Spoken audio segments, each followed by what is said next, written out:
하나님께 소망을 두며 살아가시기를 축복합니다. 오늘 함께 보실 하나님의 말씀은 욥기 24장 1절 말씀입니다.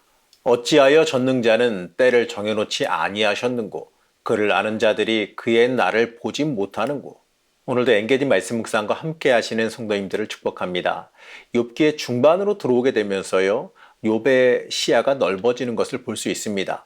처음에는 개인의 고난에만 집중했습니다. 그런데 이제는 사회적인 현실까지도 확대되어서 바라보고 있습니다. 욥의 친구들은 여전히 권선징악이라고 하는 그 좁은 울타리를 벗어나지 못하고 거기에 갇혀만 있습니다. 하지만 욥은 자기 외에도 이제 억울한 고난을 당하는 사람이 많다라고 하는 그 현실로 시야가 넓어지고 있습니다.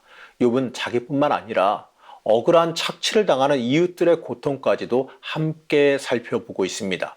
23장에서는 욥은 하나님의 장소의 문제, 하나님께서 어디에 계시는지를 물어봤습니다. 이제 24장은 하나님의 심판의 시간이 언제인지를 묻고 있습니다. 하나님께서 악인을 심판하실 때를 정하셨다면 이 고난당하는 자들의 부르짖음을 들으실 것이라 기대했기 때문에 그렇습니다. 1절 말씀을 다시 한번 보시겠습니다. 어찌하여 전능하신 분께서는 심판하실 때를 정하여 두지 않으셨을까? 어찌하여 그를 섬기는 사람들이 정당하게 판단받을 날을 정하지 않으셨을까? 욥은 하나님께서 이 악인을 심판하실 날을 미리 정해 두셨다면 이 악인은 두려워서 함부로 악행을 저지를 수 없을 것이라고 하는 그 희망을 말합니다.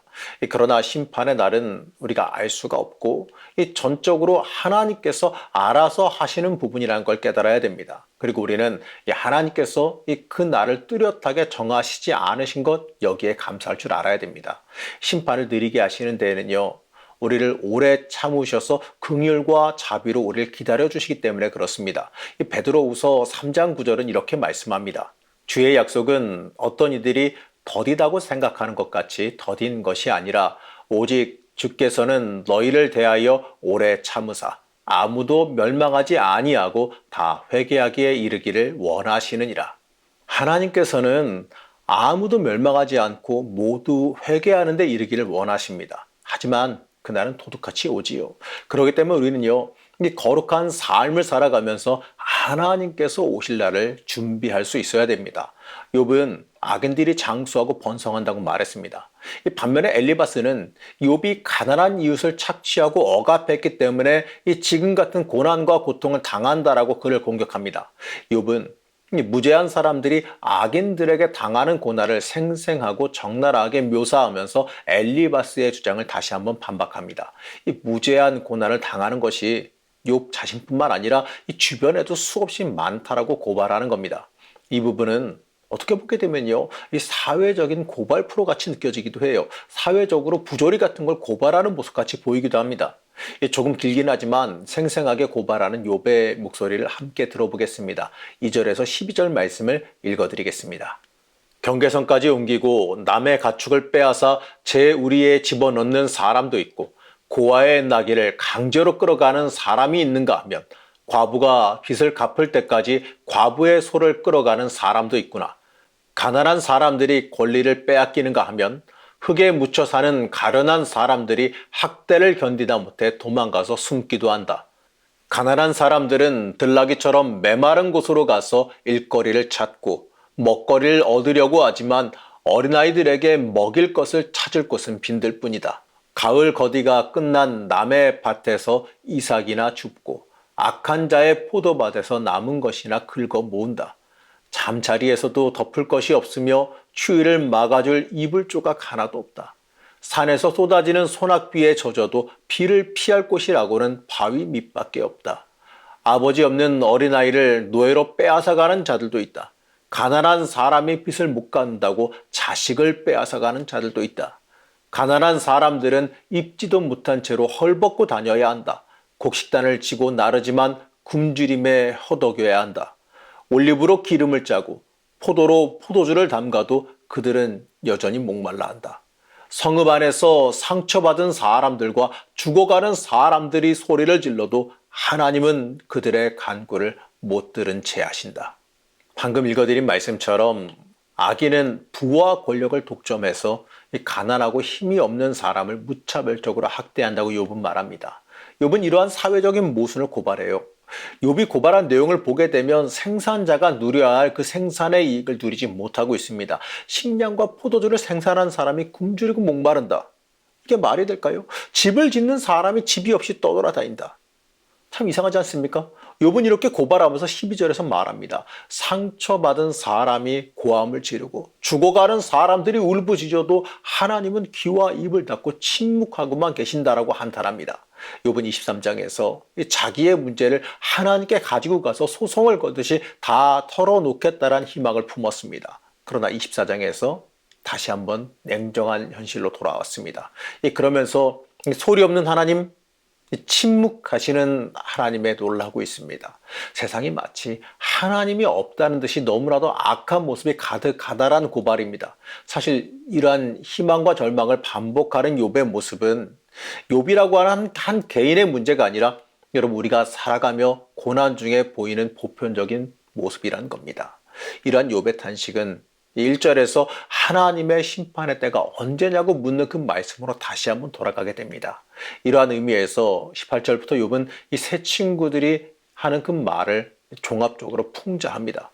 이 주석가들은 말하기를 이 부분은 빌닷이나 등장하지 않는 소발의 발언이 잘못 편집되었다라고 해석하기도 합니다. 하지만 그것보다 악인들의 범죄에 대한 하나님의 심판을 말하는 욥의 기대를 말한다라고 해석하는 게 더 맞는 듯합니다. 다시 말해서요, 욥이 이 죄 없이 고통을 당하는 모든 이웃과 이 자신을 동일시해서 악인의 빠른 멸망을 기대하고 있다라는 뜻입니다.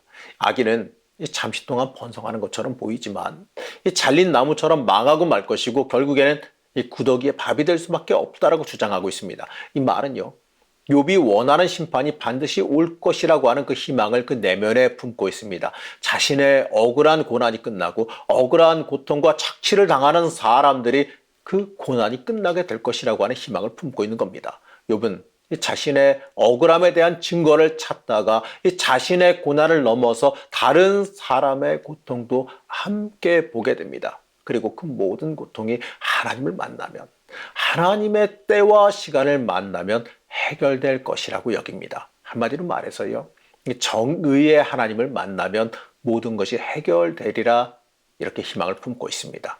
맞습니다, 여러분. 하나님 만나면 진짜 모든 게 다 해결됩니다. 하나님 만나면 이렇게 아무리 복잡하고 어렵고 힘든 고난 속에 있을지라도 하나님 만나면 모든 게 해결돼요.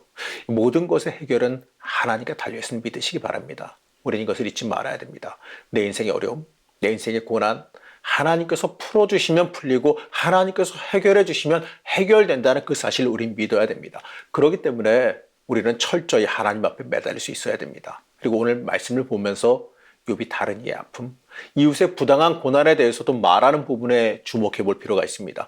고난 당하니 다른 사람의 고난이 더 가까이 보여 그들을 변호했을지도 모르겠습니다. 하지만 욥의 이 부분은요, 욥 자신의 그 문제를 넘어서서 모든 인류의 보편적인 이 고통의 문제, 고난의 문제도 우리가 끌어안아야 된다는 사실을 알려줍니다. 그리고 욥이 말하는 그 정의의 편에 우리가 설 수 있어야 됩니다. 그렇기 때문에요, 오늘날이 부당하고 억울한 이 고난 당하는 사람이 없게 되기를 우리는 애쓰고 힘써야 됩니다.